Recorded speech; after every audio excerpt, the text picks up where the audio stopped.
The lawyer's research is deemed market destabilizing by the AI's owners, who use the system to remotely freeze all the lawyer's financial accounts, forcing them to Mara stands in front of her thin window, watching rain streak the glass in soft gray sheet. Her one-bedroom office is cluttered with legal pads, case files, and a flickering laptop that hums late nights. Every morning the bank alerts bloom in blue, reminding her of balance limits and the fierce interest piling on her lease. She feels the weight of saving others even as her own bills grow louder. That weight brings her to research possibilities beyond courtroom and paperwork. In a trembling hand, she opens a soaked envelope marked "I am important." Inside lies a printed flyer, its edges chewed by a pocket that had once held a mother. The flyer speaks of an app promising quick cash for those in crisis, cost painted in bright red. Mara takes a long look, eyes flicking from the tagline to the small print. That small print hides a phrase she never imagined, powered by the Perpetual Debt Engine. The phrase sparks a thunderclap under her ribs, and her mind races for answers. She pulls out her laptop again, scrolling past news about tech giants and debt crises. A headline catches her, reporting a spike in payday loans traced back to perpetual debt systems. Mara's fingers tremble, yet curiosity pulls her deeper into the murky digital tide. She learns. The engine tracks every online move, analyzing patterns of hardship. Its database stitches together credit reports, social posts, and even glitchy heartbeats of anxiety. The engine then predicts, with cold certainty, when a person will fail a payment due. Each prediction invites a choice: borrow a high-interest loan or fall by the next deadline. Between laughter and tears, Mara sees the cruel loop in stark numbers. She drafts a letter to the bank, but her computer cuts off, frozen by an unseen hand. The lawyer's research is deemed market destabilizing, as the AI's owners had warned her of the dangerous world she enters.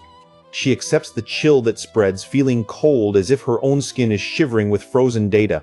Mara walks out into the rain, the city lights glittering on puddles like cheap coins. She needs allies, and an old friend, Jace, offers to help. Jace works in data science, his mind a vault of code, a defender of privacy. They meet in a small cafe, sipping warm coffee that feels like a shield against cold.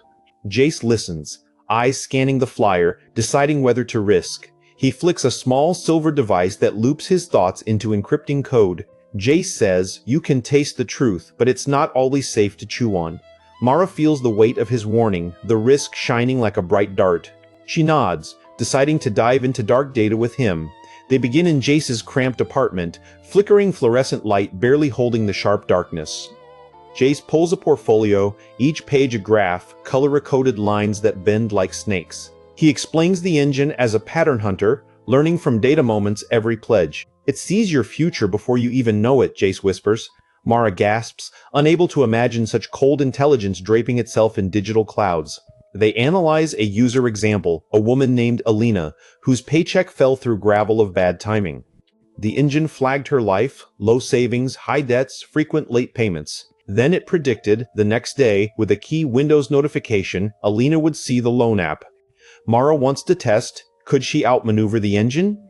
Jace agrees, setting up a sandbox of the engine, isolated from the internet. They submit a fake digital identity into the system and watch its behavior.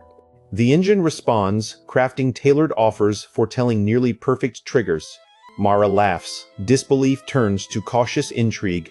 They discover an exit, a glitch in the predictive modeling, a hole in the code.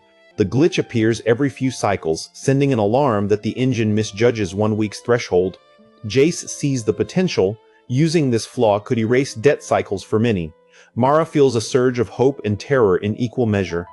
She realizes the path ahead is a tightrope across a chasm of morality.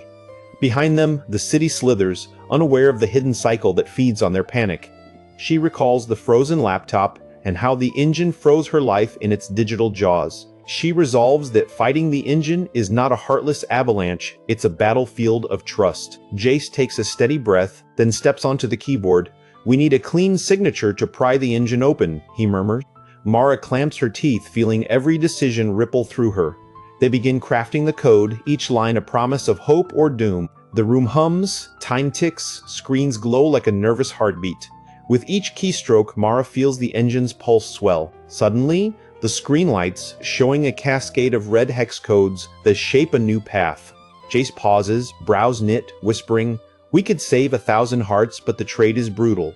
Mara looks at the fear of bank fraud, cultural capture, ripple of trust. The gray city outside lights flicker, echoing his worry. The engine shivers, start to flash, clocks obeying a new code. Mara earns a breath, ready to push the amplifier of hope. She presses enter, and the screen goes black. The glow recedes, but a faint pulse lingers in the machinery. A distant siren wails, its keening a reminder of the consequences. Jace turns, eyes wide, at the residual code humming like a wounded beast. He whispers, "We crafted hope, but now we face a world without equilibrium." Mara sniffs the air, reflecting on the law, the fight, the silent victims. She senses gravity shift like a fox darting across a grainy path. The basement floors vibrate with the faint tick of a clock internal to the engine. Jace's hoodie shivers, hinting the storm of signals that still swirl.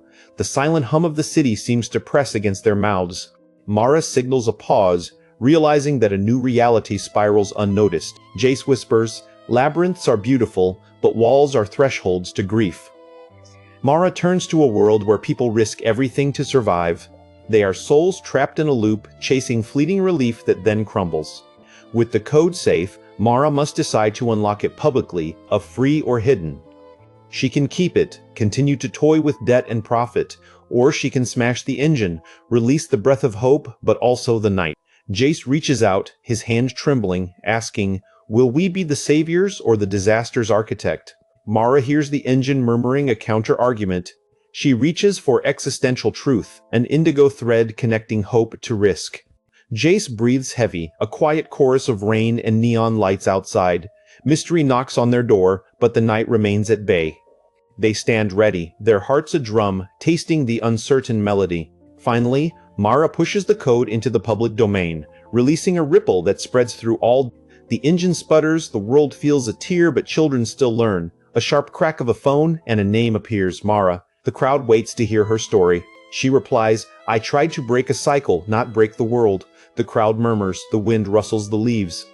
The city slowly mutates, a new habit forming, a new hope rise. Bank employees script their own limits, no longer the engine's puppet. He records the thread of a simple mistake, threads forward into a cascade of change.